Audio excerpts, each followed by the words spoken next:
Dear students and parents, మాట ముచ్చట కార్యక్రమంలో ఈరోజు మన ముందు రోనక్ జైన్.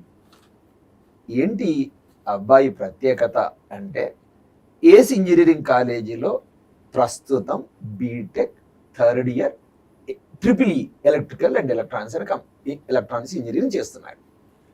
సో తను ఈ బీటెక్ థర్డ్ ఇయర్లో ఉండగానే ఐఐటి రోపార్లో ఒక ఇంటర్న్షిప్ చేశాడు, ఒక అద్భుతమైన ఇంటర్న్షిప్ చేశాడు. దాని వివరాలు మొత్తం కూడా మనము రోనక్ జైన్ నుంచే తెలుసుకుందాం. Ronak Jain, congratulations. Thank you sir. Introduce about yourself. So నా పేరు Sancheti Ronak Jain. I'm from triple department electrical and electronics engineering. I have done diploma. ఇప్పుడు నేను డిప్లొమా లాటరల్ ఎంట్రీ నుంచి బీటెక్లో జాయిన్ అయ్యాను.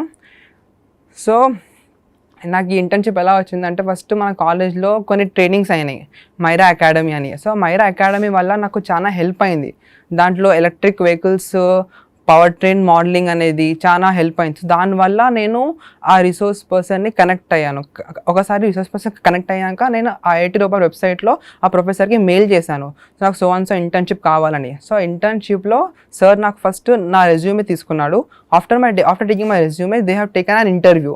ఆ ఇంటర్వ్యూ ఒక్కసారి సెలెక్ట్ అయిపోయాక అప్పుడు నాకు ఆ ఇంటర్న్షిప్ సెలెక్ట్ చేశారు. దాంట్లో నేను మా internship title was design and development of autonomous drone wireless charging. So అక్కడ నా టాస్క్ అనేది ఒక మొత్తం డ్రోన్ ఛార్జింగ్ ప్లాట్ఫామ్ అనేది డిజైన్ చేయాలి, ట్రాన్స్మిటర్ సైడ్ నుంచి వెళ్ళి రిసీవర్ సైడ్ వరకు. ఓకే రోనక్, రోనక్ ఇచ్చిన ఇంట్రడక్షన్ నుంచి నాకు ఒక పాయింట్ అర్థమైంది. చాలామంది ఇంటర్మీడియట్ తర్వాత బీటెక్ ఐఐటిలో చేయాలి అనుకుంటారు, చేరుకోలేరు. ఇక లాటరల్ ఏంటి, డిప్లొమా చేసిన వాళ్ళకైతే యాజ్ ఆన్ డేట్ డిగ్రీ లెవెల్లో ఐఐటిలో చేసే అవకాశమే లేదు యాజ్ ఆన్ డేట్. సో అలాంటి వాళ్ళకి ఒక శుభవార్త ఏం చెప్పాడు, మనం బీటెక్లో చేస్తున్నప్పుడు ఏదైనా ఒక ఇంటర్న్షిప్ చేయాలనుకుంటాం. సాధారణంగా మనం ఏం చేస్తాము, మన కాలేజీల్లోనే చేస్తూ ఉంటాం. సో ఐఐటి ప్రొఫెసర్స్ ఎంత బ్రాడ్ మైండెడ్గా ఉంటారంటే, అది నాకు కూడా అనుభవం ఉంది, గతంలో కొన్ని అనుభవాలు ఉన్నాయి. వాళ్ళకి మీరు ఒక మెయిల్ పెట్టండి. సపోజ్ మీకు ఒక డౌట్ వచ్చింది మీ కెరీర్ గురించి, లేదా ఒక సబ్జెక్ట్ మీద ఒక డౌట్ వచ్చింది, ఒక ప్రశ్న వేశారు. చాలా వరకు వాళ్ళు కొంచెం టైం తీసుకుంటారు, పాపం they will be really busy, they will answer. So ఐఐటీస్లో ఇంటర్న్షిప్స్ ఆఫర్ చేస్తున్నారు గత కొంతకాలం నుంచి. సో స్టూడెంట్లు ఇర్రెస్పెక్టివ్ ఆఫ్ ద కాలేజ్, తను బీటెక్ ఎక్కడ చదివినా పర్వాలేదు, వాళ్ళకి మెయిల్ చేసి మీ రెజ్యూమ్ చేసి పంపించి, రెజ్యూమ్ యొక్క బలం అంటే అందులో ఉండే కాంటెంట్ బట్టి వాళ్ళు ఇంటర్వ్యూకి పిలుస్తారు. ఆ ఇంటర్వ్యూ సక్సెస్ అయితే మంచి ప్రాజెక్ట్స్ మీద ఇంటర్న్షిప్స్ వస్తాయి. So it is as good as doing MTech BTech in IIT కదా. ఓకే ఓకే రోనక్, నీ రెజ్యూమ్ ప్రజెంట్ చేసేటప్పుడు అంటే ఏమి పొందుపరిచావు, what you have shown in your resume? So నా రెజ్యూమేలో నేను నా డిప్లొమా నుంచి ఏమైతే స్కిల్స్ గెయిన్ చేసుకున్నానో, నా హ్యాండ్స్ ఆన్ ఎక్స్పీరియన్స్. యాక్చువల్లీ నేను డిప్లొమాలో కూడా చాలా మంచి ఇంటర్న్షిప్ చేసిన, home automation 6 months internship. It was a paid internship. ఆ ఇంటర్న్షిప్ ఎక్స్పీరియన్స్ వల్ల ఇంకొకటి, దాని తర్వాత నేను కొన్ని ప్రాజెక్ట్స్ కూడా చేశాను మన కాలేజ్లో ఉండగా. కొన్ని టూల్స్ యూజ్ చేసిన మన ఎలక్ట్రికల్లో main domain tools, MATLAB, LT spice, PCB designing, ఏవైతే టూల్స్ మన మైరా అకాడమీ ద్వారా నేను నేర్చుకున్నానో ఆ టూల్స్ వల్ల దీంట్లోనే చాలా రెజ్యూమ్ అనేది హైలైట్ అయింది. దాని తర్వాత నేను మన కాలేజ్లో కూడా హ్యాస్ అన్ ఆర్పిఏ అంబాసిడర్ మన కాలేజ్లో నేను. So robotic process automation. So it's a great platform of an automation wear the human finds complexity. ఎక్కడైతే మనం చాలా ఏవైతే రిపీటెడ్ టాస్క్ ఉంటాయో దాన్ని ఆటోమేట్ చేయడానికి మనం ఈ టూల్స్ వాడతాం, ఆటోమేషన్ అనేది. సో దాన్ని నేను నేర్చుకొని మా జూనియర్స్కి నేర్పించాను. దాని తర్వాత అది కూడా నా రెజ్యూమే అనేది చాలా హైలైట్ పాయింట్ అయింది. దాని తర్వాత మనం ఎప్పుడన్నా రెజ్యూమేలో కూడా వాళ్ళు మెయిన్ చూసేది మన ప్రాజెక్ట్స్. నీకు ఎంత వచ్చింది సిజిపిఏ వాళ్ళు అంత పట్టించుకోరు, కానీ నువ్వు ఏం చేసావు ప్రాజెక్ట్స్, ఆ ప్రాజెక్ట్స్ నాలెడ్జ్ నీకేముంది, వాళ్ళకి కావాల్సిన టూల్స్ నీకు వచ్చా రాదా, వాళ్ళ ఇక్కడికి వచ్చాక నువ్వు నేర్చుకుంటావు అవన్నీ. సో అవి చూసి మన రెజ్యూమ్ అనేది సెలెక్ట్ చేస్తారు.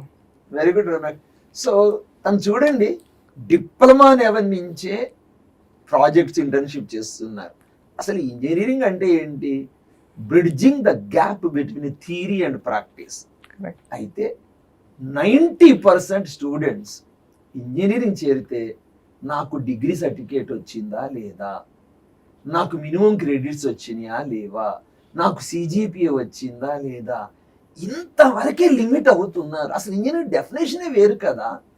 సో ఈ మధ్య నేను మరొక స్టూడెంట్ తోటి ఇంటర్వ్యూ చేస్తే అతను బీటెక్ ఫస్ట్ ఇయర్ నుంచే చిన్న చిన్న ప్రాజెక్ట్స్ ఇంటర్న్షిప్స్ చేస్తున్నాడంట. Nice. అరే ఏం చేస్తున్నారు నాయన ఫస్ట్ ఇయర్ అంటే, అతను ఏం చెప్పాడంటే, సార్ నేను కమ్యూనికేషన్ స్కిల్స్ డెవలప్ చేసుకోవడం కోసం నేను ఒక మార్కెటింగ్ కంపెనీలో ఇంటర్న్షిప్ చేశాను ఫస్ట్ ఇయర్లో. Wow, nice. మార్కెటింగ్ కంపెనీలో అంటే ఎందుకు అన్న, భవిష్యత్తులో నేను ఒక ఆంట్రప్రనర్ కావాలనుకుంటున్నాను Nice. సార్. ఒక Very good. ఆంట్రప్రనర్ కావాలి అంటే నాకు 10 మందితోటి ఎలా మాట్లాడాలి, వాళ్ళని ఎలా కన్విన్స్ చేయాలో నాకు కావాలి. సో నేను ఒక మార్కెటింగ్ కంపెనీలో I work as a salesmen, marketing person for some time, just Nice. Internship లాగా. అద్భుతం కదా.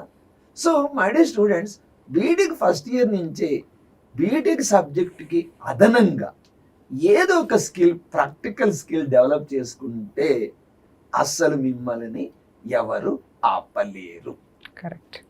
ఓకే, మరి మీరు ఐఐటి రూపాల్లో ఇంటర్న్షిప్ చేశారు కదా, Yes, జస్ట్ sir. నాకు తెలిసి వీటికి కాన్ఫిడెన్షియాలిటీ ఉంటుంది, అవును. బ్రీఫ్ గా అంటే పైన చెప్పండి. లైక్ సో దీంట్లో లైక్ నేను చేసింది మొత్తం ఒక R&D వర్క్లో చేశాను. నాకు ఒక ప్రొఫెసర్ అసైన్ చేశారు. ఆ ప్రొఫెసర్ లైక్ నాకు అసలు మొత్తం వర్క్ ఏందో చెప్పేవాళ్ళు. నాకు ఇంత టైం ఇచ్చేవాళ్ళు. ఆ టైంలో నేను ఆ వర్క్ అనేది మొత్తం చేసి చూపించాలి. సో నా వర్క్ ఏమంటే అంటే ఒక డ్రోన్ ప్లాట్ఫామ్ డిజైన్ చేయాలి, ఆటోనోమస్. అది ఎలా డిజైన్ చేయాలంటే, అంటే డ్రోన్ ఎందుకు మెయిన్ పర్పస్ అంటే, ఇప్పుడు ఎక్కడైతే మనం హ్యూమన్ ఎక్కడైతే వాళ్ళు పోలేరు, Yes. సో అక్కడ డ్రోన్స్ మనం పంపించవచ్చు. దానివల్ల ఇంకా దీని ఆటోనామస్ ఎందుకంటే అక్కడ హ్యూమన్స్ అనేది ఎవరు ఉండరు, దాన్ని అంటే చేంజ్ కంట్రోల్ అంటే కోల్ మైన్స్ ఉంటాయి, కోల్ మైన్స్, కరెక్ట్. సో అక్కడ మనం వెళ్ళలేం కదా. సో దానికోసం ఇది ఆటోనామస్ మెయిన్ పర్పస్. ఆ డ్రోన్ అనేది అక్కడ వచ్చి అది ఆటోమేటిక్ చార్జ్ అయిపోయి దాన్ని వర్క్ చేసి వెళ్ళిపోవాలి. సో దీంట్లో నా టాస్క్ అనేది ఈ మొత్తం ప్లాట్ఫామ్ అనేది డిజైన్ చేయాలి. సో కొన్ని ప్రతికూల పరిస్థితులు ఉంటాయి, ఎక్కడైతే మనిషి వెళ్ళలేడు. అలానే నాకు తెలిసి ఆర్మీలో కూడా ఉపయోగపడతాయి, Correct. హిల్లీ ఏరియాస్లో ఉపయోగపడతాయి, నార్త్ ఈస్టర్న్ ఏరియాస్లో ఉపయోగపడతాయి, Correct. ఒక్కొక్కసారి దట్టమైన అరణ్యాల్లో కూడా పనిచేయచ్చు. సో డ్రోన్స్ ఉపయోగం భవిష్యత్తులో ఎంతో ఉండబోతుంది. Yes, sir. సో వాటికి సంబంధించిన ప్రాజెక్ట్ రోనక్ చేశాడు. ఎన్ని నెలలు చేసావు నాన్న? 2 months, sir. 2 months. Yes, sir. Okay. So మీకు ఏమన్నా ఖర్చులకి డబ్బులు ఏమన్నా ఇచ్చారా? అవును సార్, లైక్ నాకు per month 10K basis 20K ఇచ్చారు సార్. ఇచ్చారు. స్టైఫండ్ బేసిస్ ఇచ్చారు. మీ ఐఐటి ప్రొఫెసర్స్ తోటి జస్ట్ మీ రిలేషన్ ఎంత ఫ్రెండ్లీగా ఉంది అని? లైక్ అక్కడ ప్రొఫెసర్ చాలా బాగుంటారు సార్, చాలా ఫ్రెండ్లీగా ఉంటారు. వాళ్ళు అక్కడ ఉన్న మెయిన్ రీసెర్చ్ స్కాలర్ మనకి గైడ్ చేస్తారు. ఎక్కడ ఆగిపోయినా లైక్ మెయిన్ ఏంటంటే వాళ్ళు మనకి స్పూన్ ఫీడింగ్ ఏం చేయరు.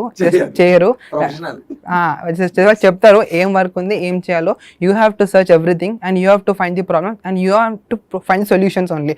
మొత్తం అక్కడ ప్రాక్టికల్ వర్కే. ఆ హార్డ్వేర్ మనం కాలేజ్లో నేర్చుకుంది వేరు, అక్కడ చేస్తుంది వేరు. సో కాబట్టి ఎప్పుడైనా ఏదైనా కాన్సెప్ట్ నేర్చుకుంటే దాన్ని డిజైనింగ్ ప్రాస్పెక్టివ్లో నేర్చుకోవడం చాలా బెటర్. అక్కడ నాకు అదే మెయిన్ అనేది హెల్ప్ అయింది.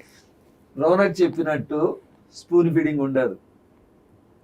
చాలా ఐఐటీస్లో, ఈవెన్ బిట్స్ పిలానీలో కానీ ప్రతిష్టాత్మక విద్యా సంస్థలలో వాస్తవానికి దీన్ని చాలా తక్కువ చెప్తారు.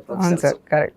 ఇంట్రడక్షన్ చెప్తారు అంతే, so and so chapter introduction చెప్పి కొన్ని రెఫరెన్స్లు ఇస్తారు. అంతే సార్. ఈ బుక్స్ చదువుకోరా నాయన, చదువుకో, నీకు ఇది అసైన్మెంట్ అంతే, నీకు 48 hours 24 hours టైం ఇస్తాను, నువ్వు చేయాలా. ఒకప్పుడు మన కాలేజీలో ఎక్స్పెరిమెంటల్గా చేశాను. చేస్తే మీరు I think 10 years back next day parents గొడవ చేశారు, మీ కాలేజీ ఫీజు కడుతుంది ఎందుకయ్యా, మీ సార్లు పాఠాలు చెప్పాను కదా, ఏదో ఇంట్రడక్షన్ ఇచ్చి అసైన్మెంట్ కింద ఇచ్చారట కదా అని. So my dear students and parents, అసలు ఇంజనీరింగ్ విద్య కాడి నుంచి పంతులు పాఠాలు చెప్పకూడదు. They should not teach, they should only guide you. Correct. నీకు డౌట్స్ ఉన్నప్పుడు క్లియర్ చేయాలి, మంచి మంచి ప్రాజెక్ట్స్ సజెస్ట్ చేయాలి, నువ్వు ఆ ప్రాజెక్ట్ చేసేటప్పుడు నీకు సహకరించాలి. అంతేగాని అశోకుడు చెట్లు నాటాను అనేది అవును. ఉండకూడదు. Correct. అంటే నేను ఏదైతే చేసే professional course Hmm. Self drive అంటే ఒక విద్యార్థికి, ఒక ఇంజనీరింగ్ చదివే విద్యార్థికి తనకి తాను డెవలప్ చేసుకునే క్యాలిబర్ రావాలి ఈ ప్రొఫెషనల్ కోర్సులు. Correct. అన్ఫార్చునేట్లీ ఏమైందంటే ఇంటర్మీడియట్ కాలేజీల్లో బట్టి పట్టిస్తారు అవును కదా, సార్, మొత్తం అంతే అది ఉంటుంది. అదే బట్టి పట్టించే విధానానికి అలవాటు పడిపోయి ఇంజనీరింగ్ కాలేజీలు, ప్రొఫెషనల్ కాలేజీల్లో కూడా అదే తయారైంది. బట్ స్లోగా చేంజ్ అవుతుంది కల్చర్. తల్లిదండ్రులు అర్థం చేసుకుంటున్నారు, పేరెంట్స్ కూడా అర్థం చేసుకుంటున్నారు. Yes, sir. ఓకే, సో మంచి ప్రాజెక్ట్ చేశావు. సో ఈ ప్రాజెక్ట్ నుంచి అవుట్కమ్ మీరు ఏమైనా పేపర్ సబ్మిషన్ కానీ ఏమైనా చేశారా? అవును సార్, ఇప్పుడు నేను ఏదో ప్రాజెక్ట్ చేస్తానో దానికి ఒక పేపర్ రాస్తున్నా ఆ, కాన్ఫరెన్స్ కోసం. ఒకసారి ఆ పేపర్ పబ్లిష్ అయిపోయినాక like I can say everything what I have done. ఆ తర్వాత ఎందుకంటే వీళ్ళు చాలా కాన్ఫిడెన్షియల్ సంబంధించిన ప్రాజెక్ట్ చేస్తూ ఉంటారు కాబట్టి వాటి Correct. వివరాలు చెప్పకూడదు. మీకు అక్కడ ఇంటర్న్షిప్ అయినాక ఏమన్నా సర్టిఫికేట్ అట్లా వచ్చింది వచ్చిందా? సార్, సర్టిఫికేట్ వచ్చింది. దాంతో పాటు నాకు ఒక రికమెండేషన్ లెటర్ కూడా ఇచ్చారు. రికమెండేషన్ లెటర్ కూడా ఇచ్చారు. ఇచ్చారు. సో భవిష్యత్తులో నువ్వు ఏం చేయాలనుకుంటున్నావు? లైక్ సార్, లైక్ నా మెయిన్ గోల్ అంటే ఒక స్టార్ట్అప్ Startup. ఆంటర్ప్రెనర్ అవ్వాలి. ఆంటర్‌ప్రెనర్ సో దానికి లైక్ ఆంటర్ప్రెనర్ అవ్వాలంటే కూడా మనకి ఒక బ్యాకప్ ఉండాలి. సో బ్యాకప్ కోసం I was searching a high paying job in my electrical only. ఏదో ఒక 2-3 సంవత్సరాలు జాబ్ అంతే. చెయ్యాలి. ఎందుకంటే బీటెక్ చదువుతానే కంపెనీలు పెట్టడం ప్రయత్నం చేస్తే కరెక్ట్. ఆ నెగోషియేషన్ స్కిల్స్ కానివ్వండి, మానిటరింగ్ స్కిల్స్ కానీ అంత డెవలప్ కావు. అనుభవం నేర్పించే పాఠాలు పుస్తకాలు ఇవ్వవు. Sir correct. Experience is the best teacher. So definite గా నువ్వు జాబ్ చెయ్యి, 10 మందికి జాబ్లు ఇవ్వాలి. అంతే. సో మీ కాన్ఫరెన్స్ పేపర్స్ ఎక్కడ సబ్మిట్ చేయాలనుకుంటున్నారు మీరు? లైక్ ఇప్పుడు ఐఐటి హైదరాబాద్ లో అని అనుకున్నాం సార్. ఐఐటి హైదరాబాద్ లో ఎస్ సార్. సబ్మిట్ చేస్తాం. Okay, so Raunak Jain electrical engineering చూసారా, డిప్లొమా నుంచి వచ్చాడు. కానీ నా దృష్టిలో ఇప్పుడు చూడండి, అతను ఏంది యుఐపాత్ ఆర్పిఏలో కూడా కాలేజ్ సంబంధించిన దానిలో టీమ్ లీడ్, అంబాసిడర్. వాస్తవానికి ఆ కోర్స్ ఎక్కువగా కంప్యూటర్ సైన్స్ వాళ్ళు అవును చేస్తారు, సార్. కానీ ఇతను ఎలక్ట్రికల్ ఇంజనీరింగ్ చేస్తూ కూడా లీడ్ చేస్తున్నాడు. Yes. అద్భుతమైన ప్రాజెక్ట్ ఎక్కడ చేస్తున్నాడు? ఐఐటిలో చేస్తున్నాడు.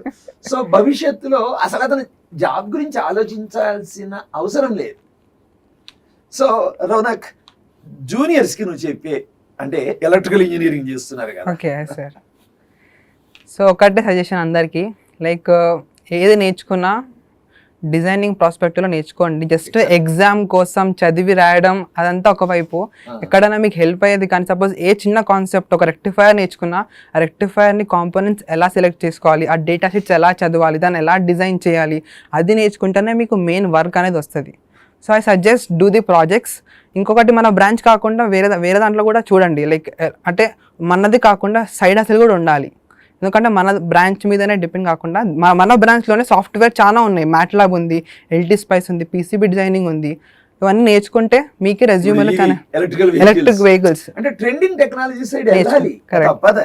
అంతే సార్. సో రౌనక్ జైన్ నుంచి నాకు తెలిసింది, నాకాక మొన్న మా ఫ్రెండ్ ఒక ఆయన డాక్టర్ టీసీఎస్ గారు ఈ ఎలక్ట్రికల్ గురించి ఒక భలే తమాషైన మాట చెప్పారు. మహాభారతంలో కర్ణుడు ఎన్ని ఇబ్బందులు పడ్డాడో, ఈ ట్రిపుల్ బ్రాంచ్కి ఎన్ని అవకాశాలు ఉన్నాయి, ఎన్ని ఆపర్చునిటీస్ ఉన్నాయి, కానీ అన్ని ఇబ్బందులు పడుతుంది ఈ triple branch. So Raunak Jain లాంటి వాళ్ళు ఎలక్ట్రికల్ ఇంజనీరింగ్ కూడా బ్రాండ్ అంబాసిడర్ గా ఫ్యూచర్లో అవుతారు. సో ట్రిపుల్ కానీ, మెకానికల్ కానీ, సివిల్ కానీ, ఎలక్ట్రానిక్స్ కానీ, ఏదైనా కానీ అసలు భయపడాల్సిన అవసరం లేదు. ఆయన డాక్టర్ టీసీఎస్ గారు ఓ మాట అన్నారు, ఎలక్ట్రికల్ అంటే కష్టం కదా సార్ అని. అరే నాయన, ఆ సార్ మాటల్లో ఎలక్ట్రికల్ అంటే మ్యాథ్స్ అనుకుంటావు కదా, ఈసీలో మ్యాథ్స్ లేదా? Computer science mathematical logic level చేయలేవు.